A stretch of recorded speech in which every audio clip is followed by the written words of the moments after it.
Garett Bolles is entering the final season of his contract with the Denver Broncos. Could he play for an extension, or do the Broncos have offensive tackle depth that could replace him going forward? We'll break that down and analyze that on today's brand new episode, Locked on Broncos.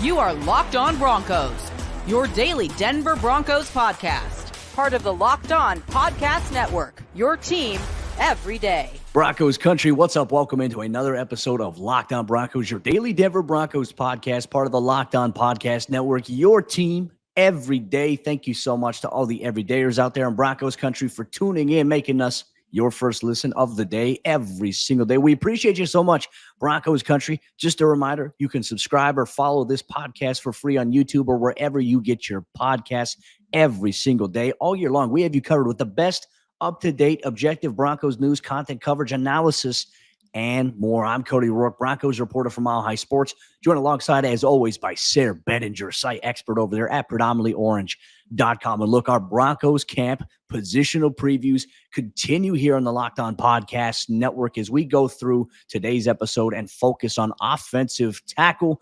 Who makes the 53-man roster? What does the depth look like? Is it in finally a good spot here for the Broncos? And the Broncos need a big bounce-back season for Garett Bolles and Mike McGlinchey collectively as the offense looks to take a step forward. You're going to get all of that here. So, Sayre, let's open things up. Really, no questions whatsoever right now for the Broncos at offensive tackle. When we talk about the state of the position here, it is Mike McGlinchey. It is Garett Bolles. These are the two starters, both returning from last season, though the circumstances and storylines for these guys are different, and they're both in different places. But let's really kick things off by talking about Mike McGlinchey, who signed a big deal with the Broncos just last offseason. He's the mainstay, the long-term guy that's going to be there at the position. Garett Bolles, not so much. So where do things stand with McGlinchey from last year and also going into this year? I think the biggest thing with McGlinchey from last year that everybody remembers is really, unfortunately, the amount of penalties that he had, isn't it? I mean, he earned the nickname McFlinchy among the Broncos fan base, which I don't think he wants to keep that nickname going into 2024 here, Cody. I mean, 7 false start penalties. That did not help the perception of McGlinchey after there was a number of people who felt like the Broncos overpaid to bring him in after what they'd seen from him in his 5 years as a member of the San Francisco 49ers. Remember, this guy was a first-round draft pick by the 49ers, and although the 49ers can't keep everybody, I mean, they obviously were willing to let McGlinchey go and hit free agency despite being a former first-round tackle. So that there was a little bit of, I guess, contention with the signing to begin with. And then McGlinchey certainly, I mean, the false start penalties were there and they were frustrating. It's never not frustrating when you have a false start penalty. But at the same time, you can't help but be a little more frustrated at a guy like him because of how much money he's getting paid, because of his former first round status, because he's been in the league for a long time, and because he's supposed to not be making those kind of mistakes, right? And they were repetitive. And what did the Broncos talk about this offseason? The emphasis for these young players about if you make a mistake out there on the practice field, don't go make the same mistake again. It's unfortunate that McGlinchey is in that position where we're talking about the continual repeated mistakes of the same variety. Well, and I'll say, to play a little bit of devil's advocate here, granted, yes, it's a brand new offensive scheme that he was in. I think we're all curious, how does he look now that he's got a second year, whereas players have come out this offseason? Quinn Miners, who we talked about in our last episode and previewing the interior offensive line, said that, hey, being in the same system, the same scheme for a second-year roasting and the same playbook is going to help. That's, I think, a storyline we should probably follow here from McGlinchey. But, I mean, you are right, 110%. A guy of his veteran stature, we knew from him coming into Denver in free agency, we knew the areas of his game where he was kind of up and down, not so great, was probably pass protection. I do think we saw some value from him as a run blocker. But, Sayre, I think you made a great point here. When you were committing some of these pre-snap penalties, and especially like some of these came on first down, some of these came on third down. So you go from like 1st and 10 to 1st and 15, or let's say it's 3rd and 7. Now you're 3rd and 12, 3rd and 13, whatever it may be in some of those situations, especially the Buffalo Bills game. I remember that one. That was one where we saw a lot of penalties, things that can kill your drive offensively.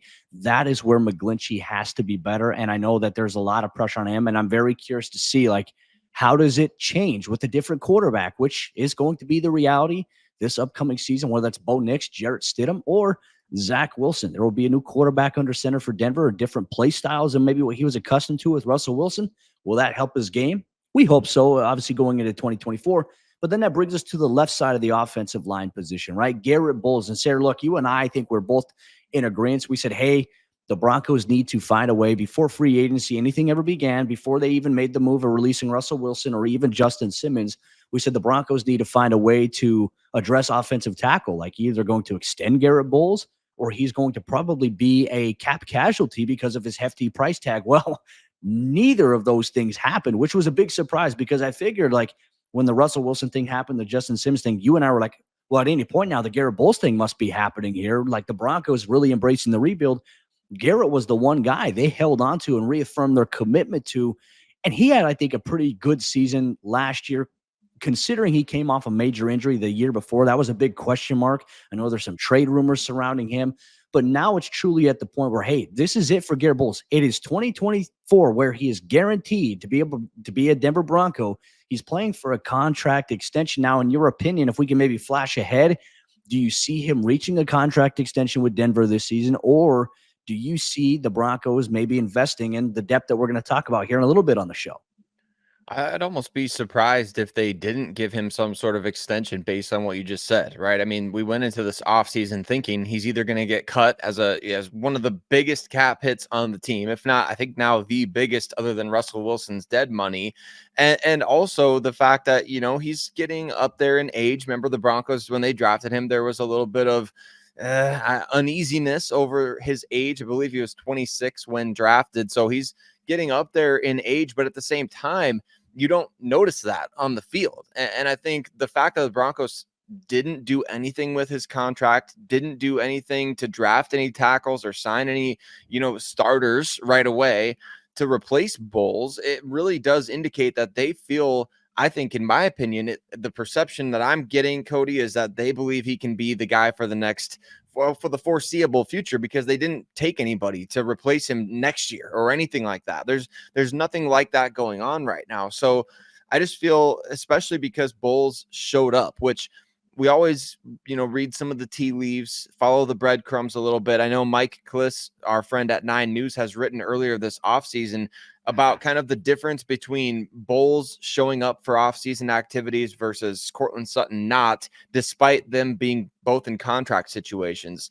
It's fascinating to me that he made that note about Bolles earlier this offseason when he did, because I think maybe the team does notice that he showed up despite, I don't know how much guaranteed money left, not much, but Bolles is, setting the example of, hey, I'm going to show up and maybe they'll pay me. Maybe they don't. If they don't, I might leave, and I think that's just the vibe that I'm getting, that, man, I think he's confident. Whatever the Broncos decide to do, I feel like Bolles is very confident in his abilities out there, that he's going to get paid either way.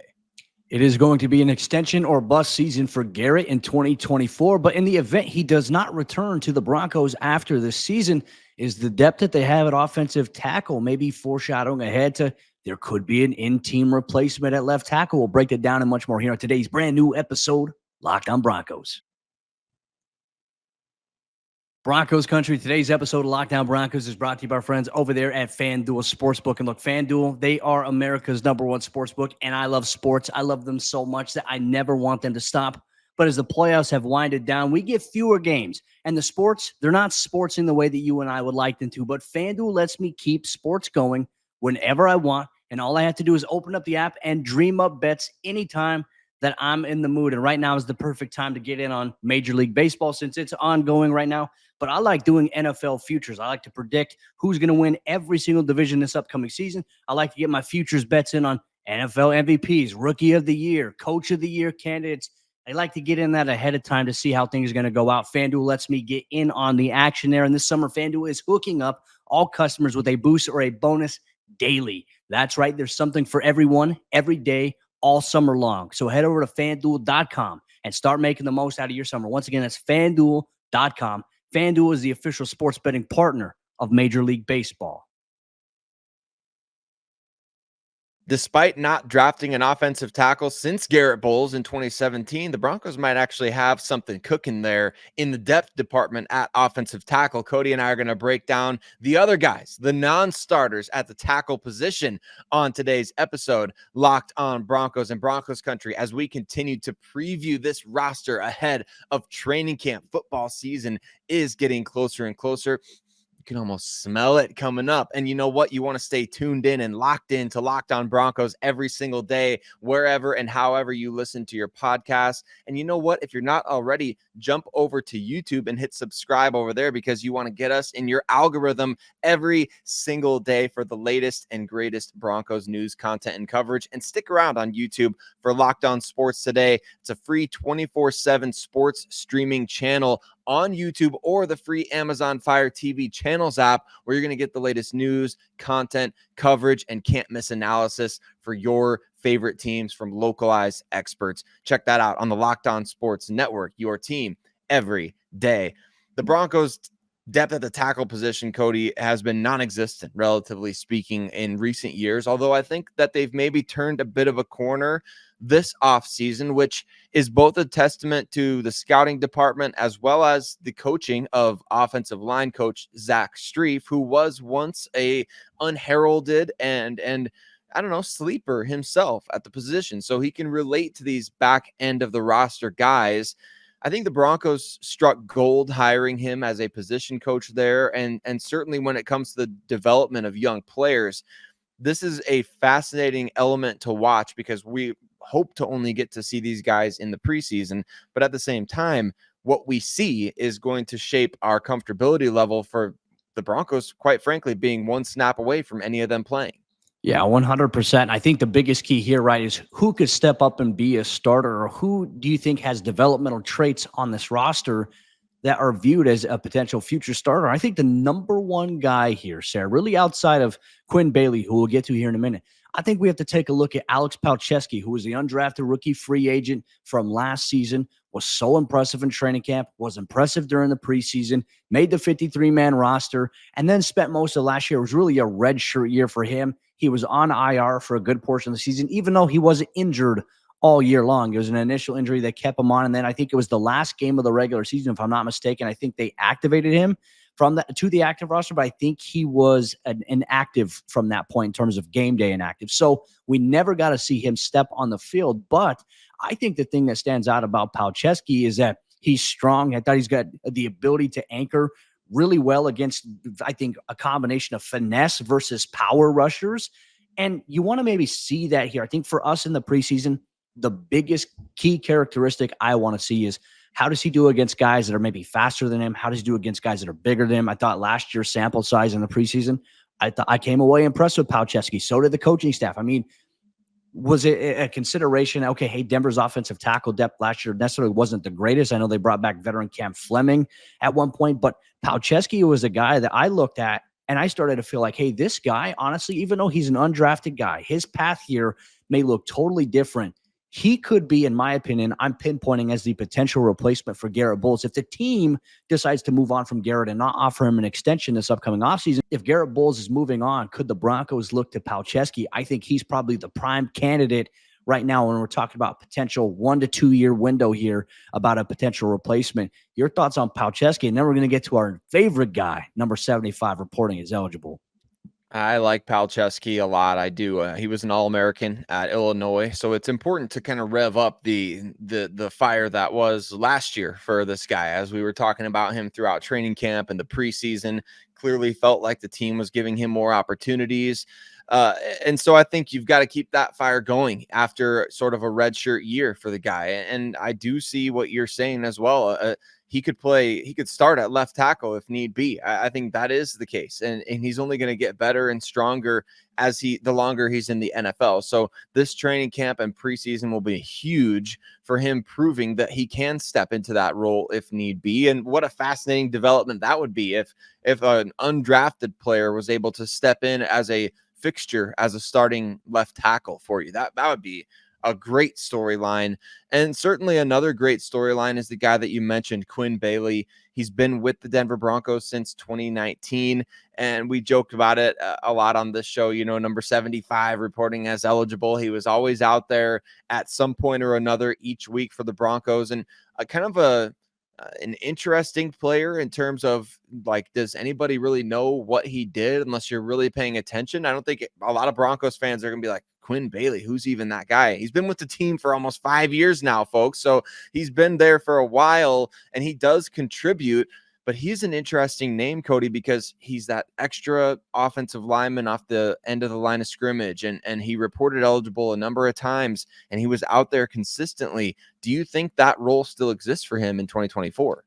I think it does, and I think it will. I think we are all wondering, like, does that have any impact on the tight end position, right? Because a lot of the times when the Broncos were in 13 personnel, that's when they brought in Big Quinn. Or if they needed to line up an extra guy, if they didn't have, like, as we said, at some points last year, the tight end depth for Denver was so bad, obviously with no Dulcich, they're like, hey, we don't have the bodies, or we're not getting enough production from Chris Manhertz to keep throwing him out there. We're going to put an extra offensive tackle out there, which I don't think is a bad issue. Like, I would love for Denver, when they get into the red zone or on the goal line, bring in that extra offensive lineman and pound the freaking rock, right? But like Quinn Bailey, as you mentioned, he is the hard hat, lunch pail, goes to work, doesn't say anything, puts his head down and grinds type of guy.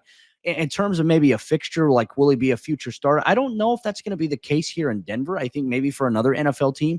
But I think what benefits Quinn when we talk about him right now is, obviously, he got on the field enough last season where Sean Payton trusted him enough to put him in. And, like, his responsibility coming in as the extra offensive tackle, that's a big, big job. Like, we need you to open up running lanes for us. We need you to not commit penalties. We need you to be a fixture there, impose your will a little bit, help out against big rushers. I felt like he did a very good job.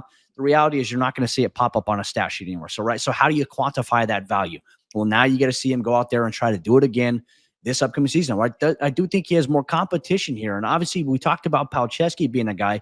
I think a benefit that Quinn has is that he can also play guard if you need him to. I know we talked about the interior O-line on yesterday's show, but it just factors in. There's so many different things to consider. And then that leads us into Demontre Jacobs and obviously Frank Crum. I mean, Demontre was an undrafted rookie free agent last year. The Broncos are very impressed with him. I know internally they view him as a guy who can develop into a guy who can play significant minutes for them at some point. Is it this year? I don't know. But he was on the practice squad last year, stayed on there. He's back in the mix. Frank Crum is this year's undrafted rookie free agent out of the University of Wyoming. I think you're going to see a lot of competition between Demontre Jacobs, Palczewski, and Quinn Bailey. And Crum's going to be into the mix as well. But, for Crum, I think he's got a harder path to making the active roster than a guy like Demontre Jacobs or Alex Palczewski did. He'll have to really come out and play dominant football in training camp and preseason, like, to the point where it's like you can't deny Frank Crum. You got to follow the breadcrumbs, if you know what I'm speaking here. That's going to be the storyline. That's going to have to be the narrative for him. But then there's also another veteran name that got thrown into the mix in terms of a late NFL free agency signing, which really kind of changes things. Yeah, Matt Peart came in, a former third-round pick who played for the New York Giants a little bit, and another player who is worth monitoring, right? It's just another guy who you hate to say reclamation project for a third-round pick, because those guys are just as much dart throws as anybody. But at the same time, I mean, that's a relatively high selection for a guy to flame out, of his initial team. So the question is, why did he flame out with the Giants? And what does he bring to the table now for the Broncos as pretty much strictly a swing tackle, as we talk about some of these guys having guard tackle versatility, which is really important. I'm also fascinated to find out how many of these guys, if, like you said, you didn't necessarily see it at mandatory minicamp OTAs, do the Broncos throw a lot of offensive linemen out there at any point in time on kickoff returns? Like, Frank Crum is super athletic, and Matt Peart, pretty athletic guy as well. So will the Broncos try that out and see how it goes, and how much does that factor into the 53-man roster? But it's one of those things that it feels like a good problem to have again, doesn't it? It's Matt Peart, who played a pretty pivotal backup role in this first handful of NFL seasons, started some games. He could now be on the roster bubble, which is another great development for the Broncos, because you want to have guys who are experienced, who have that playing time under their belt, who may not even make your team because you have talent, all across the board. That's a good, as you mentioned, it's a good thing to have here for the team, but I think it's also a good evaluator for the coaching staff. Like, do you have guys that are developing guys into where they're improving, markedly in certain areas from year one to year two? And do you coach enough? Or do you coach good enough to where a guy can come in from an entirely different system, plug and play, and have success? I think there has to be a perfect mesh between the talent and obviously the coaching philosophy. So we'll see if that does play out here at the offensive tackle position, which really is going to get into our fun part here on today's episode of the show. What offensive tackles make the 53-man roster? Sayre and I are going to share our thoughts and our predictions on today's brand new episode of the show. Today's episode of Locked On Broncos is brought to you by our friends over there at eBay Motors. And passion, drive, and patience, the formula for winning championships, is also what keeps your ride or die alive. eBay Motors has everything that you need to maintain your vehicle and level it up to peak performance. Superchargers, roof racks, exhaust kits, LED headlights, and more. Whether you're into speed, power, or style, eBay Motors, they've got you covered. With over 122 million parts for your number one ride or die, you'll always find exactly what you're looking for. And with eBay Guaranteed Fit, your part is guaranteed to fit your ride every time or your money back, because with eBay Motors, you're burning rubber, not cash. With all the parts that you need at the prices you want, it's easy to make your car the MVP and bring home huge wins. Keep your ride or die alive at ebaymotors.com. Once again, that's ebaymotors.com. Eligible items only. Exclusions apply. eBay Guaranteed Fit only available to U.S. customers. As we jump into the fourth quarter action on today's episode, Locked On Broncos, we'll dive into who we think will make up the team's offensive tackle depth from starters to backup players in 2024 based on training camp and the NFL preseason. But before we do that, just want to say thank you once again to everyone in Broncos Country for tuning in, making us your first listen of the day. Special shout out to all the everydayers out there who watch us on YouTube or who listen to us wherever you get your podcast. Training camp is right around the corner. We're diving deeper into our position previews.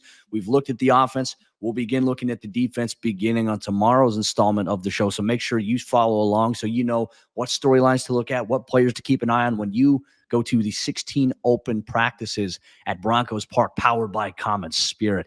With that said, Sayre, let's get into our projecting the roster series here on today's episode of the show, really looking at which offensive tackles. We've talked about the guys, we talked about the storylines really for almost every player at this position, but who makes the roster? I think it's pretty easy, Sayre. We always go back and forth on this to how many guys do you keep, right? Do you keep 5? Do you keep 4 guys? Or do you keep guys that can also play guard? Do you keep an extra guard that can also play tackle? The swing possibilities we've always talked about have to factor into the equation. So I'm going to ask you up front here, when it comes to the offensive tackle position, how many true tackles do you have here on the roster? Do you have 5, 6, or where are you at? Well, right now I've got 4 guys, honestly, right now, and I think there's room for a 5th, depending on what happens elsewhere on this roster. Because we talked about with the interior guys, Ben Powers, Quinn Miners, Luke Wattenberg, Alex Forsythe. Those guys all feel like locks to make this team. I feel like you and I both agreed on Calvin Throckmorton as well, who can kind of be that guard tackle flex. So there's 5 guys right there. So now the question is, do you keep 10 offensive linemen or 9? Historically speaking, Sean Payton has kept 8, although we know this year the circumstances could be way different. There are times that he's kept 10 offensive linemen in the past, and it may just depend on the guys that they want to develop. You mentioned Demontre Jacobs. I mean, the team is high on him. How do you cut a guy at tackle that you're high on, right? And I think that's the tough aspect of it. Why did you go out and sign Matt Peart to come in and play if you like Palczewski and Demontre Jacobs when you already have McGlinchey and Bolles? There's a lot of fascinating questions here. I teeter on this one position right here between Matt Peart and Demontre Jacobs. I feel like I could see Alex Palczewski taking Quinn Bailey's role as that 6th guy and the guy who comes in and plays that kind of flexible role, the reporting as eligible. If he's healthy, I could see him playing that spot. So I've got Bolles, McGlinchey, Palczewski, and Peart as of right now, but I wouldn't be surprised at all if it's Jacobs instead of Peart, or if it's Bailey instead of either of those guys.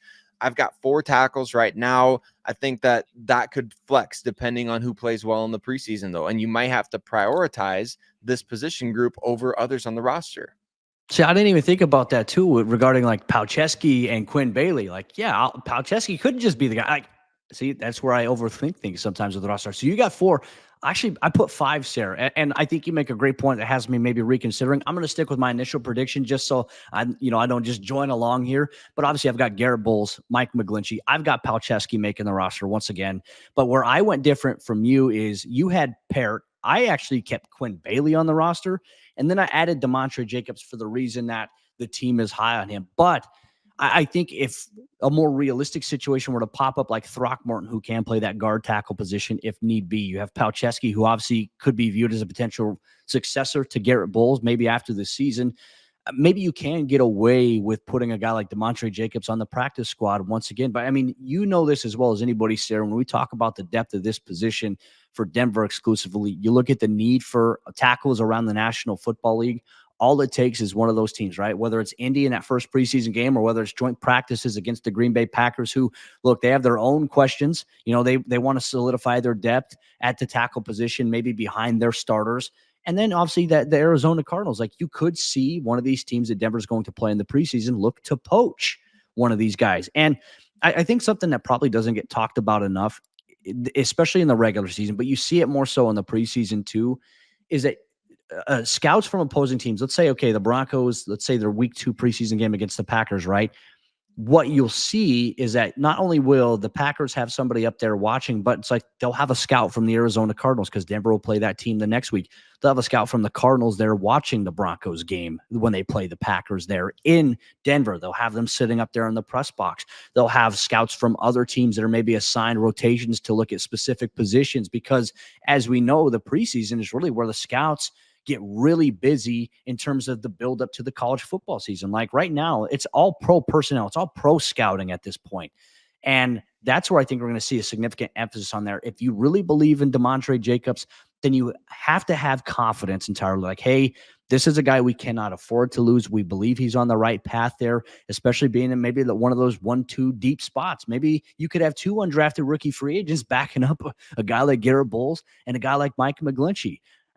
It's not really a common thing you see in the NFL, but if the Broncos believe in their process, their scouting department, their developmental program that they have internally where they think guys are going to accelerate quicker than they may in other situations, you have to invest in that, but you may lose out on that. I think that's where the Broncos could be. I think when you look at long-term, you can make the argument like, hey, the overall tackle position for Denver really outside of Mike McGlinchey, it's going to be drastically different going into 2025. And we don't know what that's going to look like. Do the Broncos want to get ahead of that now, or do they really want to try to push all their chips and say, we need to see what we have from these guys on our roster before we even think about like going out and trying to get a big splash signing in next year's free agency cycle? So to me, I have it different. I'm going to have them keeping 5 offensive tackles, which means that they're going to probably keep just 4 interior offensive linemen really at the guard position. And then, a guy who could play swing tackle at the guard center spot. I think it'll be, as we talked about, an interior offensive line. It's going to be Ben Powers, Quinn Miners, Calvin Throckmorton, obviously Alex Forsythe and Luke Wattenberg. And then I think Nick Gargiulo is going to factor into there somewhere as well. I don't have Matt Parrott making it, even though he's a veteran guy and probably should get a little more consideration than I have shown him in our conversation here. I think one thing too about those young former undrafted guys from last year is that they're 2 of just a handful of guys at the tackle spot who are under contract after this season, which, to your point about looking to the future, that kind of stuff does matter. When you're looking at building the team and keeping guys around, you want to make sure that you have younger guys on under team control in terms of their contract. And the Broncos just don't have a ton of that at tackle right now. As you mentioned, maybe across the entire roster, there's just a lot of guys with expiring deals after this year. And they're taking really the approach that we saw from the Houston Texans, where they just kind of sign a lot of guys and brought in a lot of guys that can play well with the team and serve specific roles, and may not necessarily be, you might not be giving these guys all huge contracts at the end of it all. They may just be here for a year, but they may be here for a year to pave the way while you develop other guys behind the scenes. And so I think these 2 young guys, Palczewski and DeMontre Jacobs, those are 2 really underrated young players worth watching for this Broncos team as we press forward at one of the game's most important positions. We'll see in Broncos country. Obviously, training camp will let things play out. Preseason is upon us as well. And some of the questions we may have at these positions could be answered sooner rather than later. So let us know who you think at the offensive tackle position. Who do the Broncos keep, and do they have an eventual successor on the roster to Garett Bolles? Let us know if you're watching on YouTube or listening wherever you get your podcast. Here to the Locked On Broncos podcast, your team every day. To all you everydayers out there, we appreciate you so much. Here's what you can expect on tomorrow's episode of the show. Our Broncos camp position previews continue. We now focus on the defensive side of the ball, the edge rusher position. The Broncos have their 4 guys, really their top 4 rushers solidified. Who will emerge in that 5th spot, and what type of impact can Baron Brown and Jonathan Cooper have, and what is a contract year for them? We'll break that down and much more in tomorrow's brand new episode, Locked On Broncos.